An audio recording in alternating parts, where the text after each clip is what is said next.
Dari sini bonus demografi sudah ya, cukup ya, sudah berapa menit? Sudah 15 menit lagi. Ya, intinya bonus demografi begitu. Kita sudah kebanyakan tenaga kerja, kekurangan lowongan kerja, maka bersaing. Maka solusinya adalah pentingnya berwirausaha. Mindset kita, pola pikir kita harus berubah. Jangan berharap menggantungkan cita-cita itu dengan saya ingin jadi dokter, saya ingin jadi pilot, saya ingin jadi ASN. Itu semuanya adalah pekerja. Yang baik adalah orang yang mempekerjakan orang. Itu bos. Jadilah bos. Mindset kita yang kita anut saat ini karena warisan orang tua. Warisan orang tua juga diwariskan oleh nenek moyang kita. Kita terlalu lama dijajah oleh penjajah 350 tahun. Mindsetnya adalah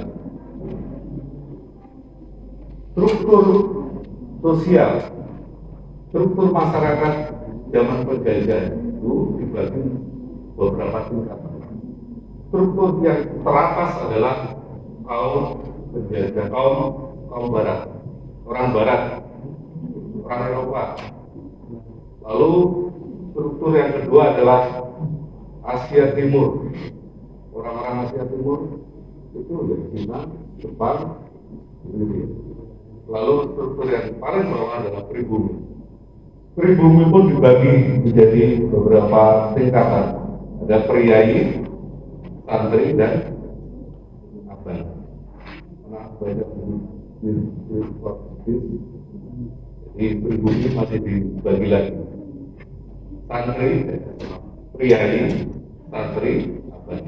Priai ini adalah anak keturunan raja.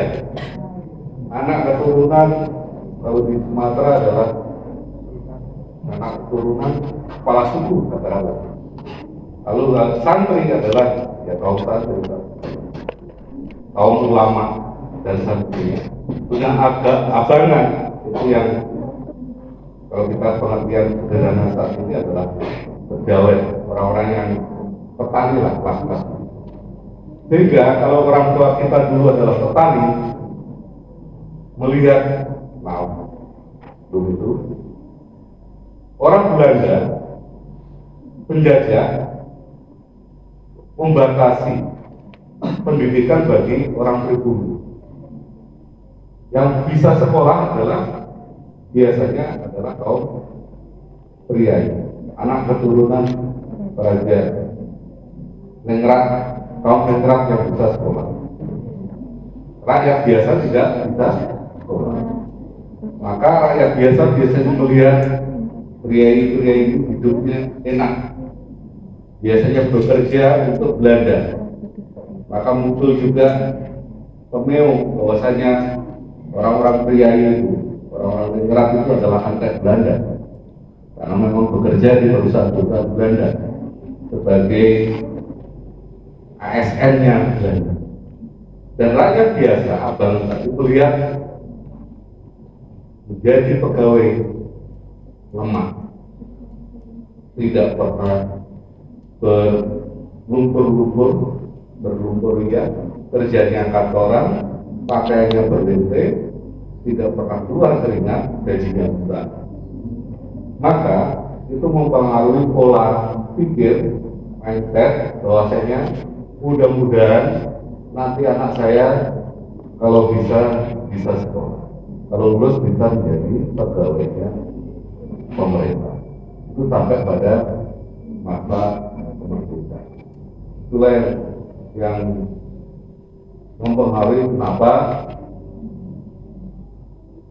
jumlah wirausaha di Indonesia sangat sedikit. Coba yang tadi saya coba pentingnya.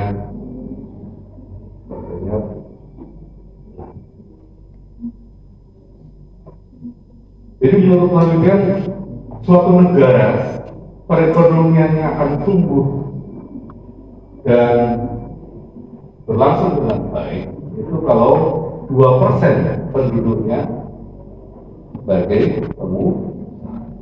Di Indonesia masih 1,6%. Kita kalah dengan negara-negara Asia Tenggara yang lain. Bahkan negara maju itu 12% jumlah penduduknya adalah pengusaha. Katanya ada roka apa di Indonesia? Apa? Revolusi Indonesia. Peluang usaha kan? Jadi kita ubah dulu mindset. Saya pengen jadi pengusaha kalau gitu.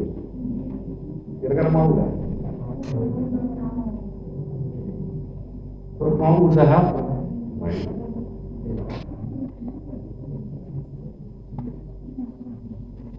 Ini peluangnya seperti ini saat ini katanya.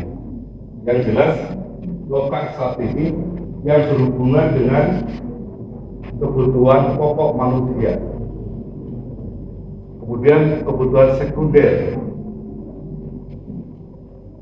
Tapi agar bisa melakukan usaha di era revolusi industri ini harus mampu menguasai IT. Paling tidak penguasaan penggunaan IT yang sederhana itu jualan lewat internet.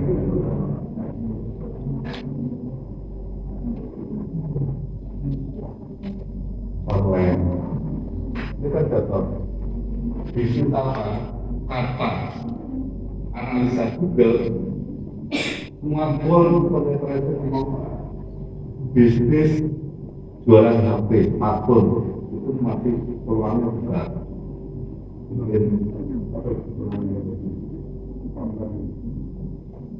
Konter HP itu masih ada lokal. Kemudian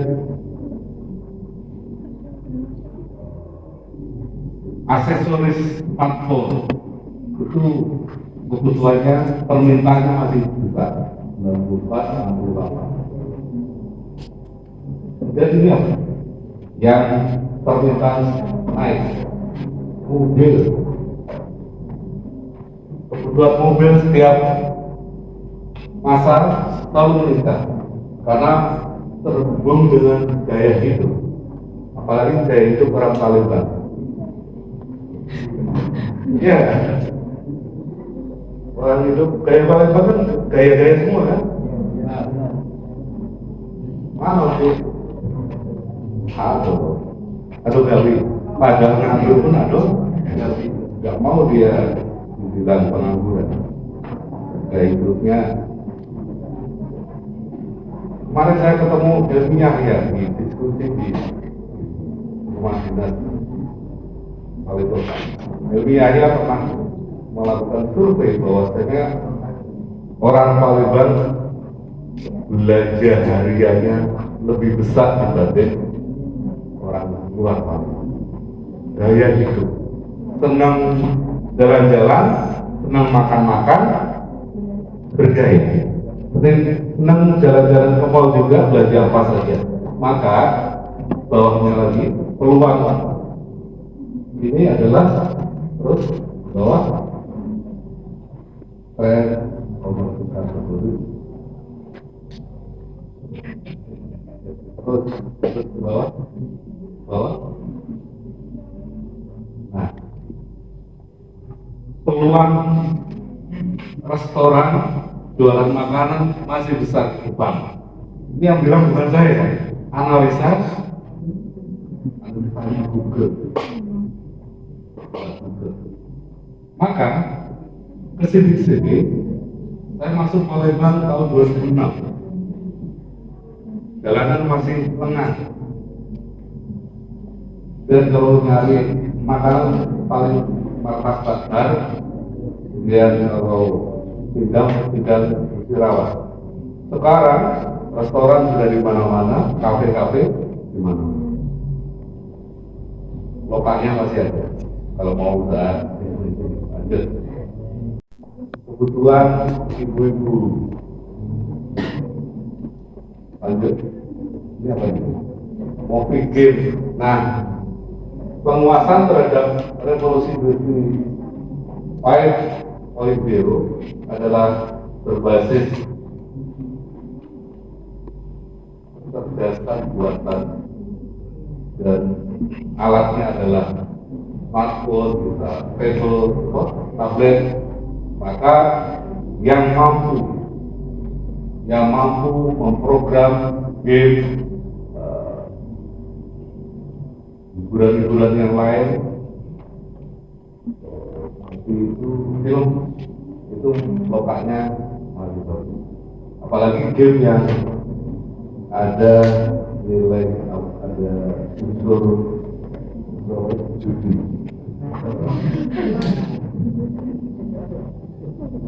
Lanjut, ini apa lagi?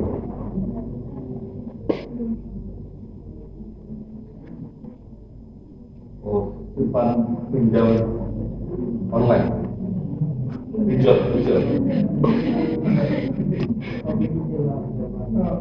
Lanjut, ada lagi?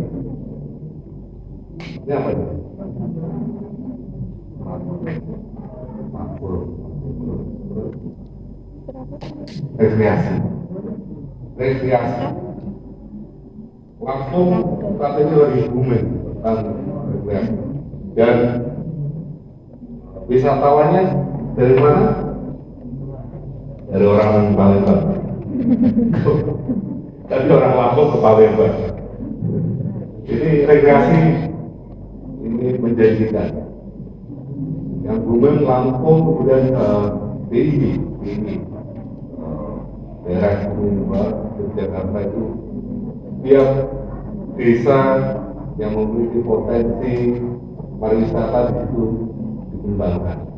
Karena kebetulan program Kementerian Pedesaan ada dana desa yang 2 miliar itu dikelola oleh BUMD, BUMDes, Badan Usaha Milik Desa, bisa dikelola menjadi membuat destinasi wisata. Lanjut, habis. Catatan tadi simpulannya adalah bahasa ilmu pengetahuan dan teknologi sesuai dengan revolusi industri 5.0. Ubah mindset dari cita-cita menjadi pegawai berubah menjadi pengusaha. Berakhlak mulia, berlomba-lomba dalam kebaikan, berusaha bermanfaat bagi orang, cinta tanah air. Kenapa cinta tanah air perlu di sini? Adik-adik sekalian, banyak orang pintar Indonesia karena merasa kurang dihargai oleh negaranya, dia kerja di luar. Itu sangat merugikan bagi bangsa Indonesia. Maka perlu tanamkan cinta tanah air.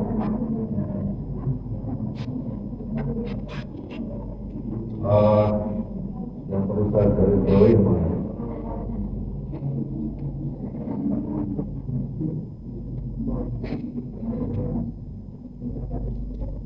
Ya itu cukup ya. Dan simbolannya sederhana sekali kan?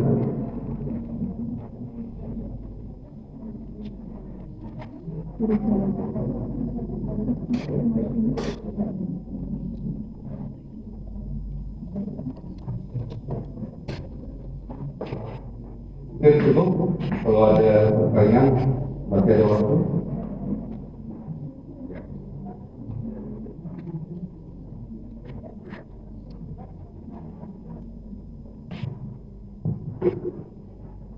Oke, beri tepuk tangan untuk pemateri kita hari ini. Nah, usai sudah materi kita, sebelum kita masuk ke sesi selanjutnya, yaitu sesi tanya jawab, enaknya saya berdiri. Gimana kalau kita jargon lematar dulu nih? Nanti kalau saya bilang salam organisasi, teman-teman bilangnya tiada hari tanpa prestasi, oke? Saya mulai ya.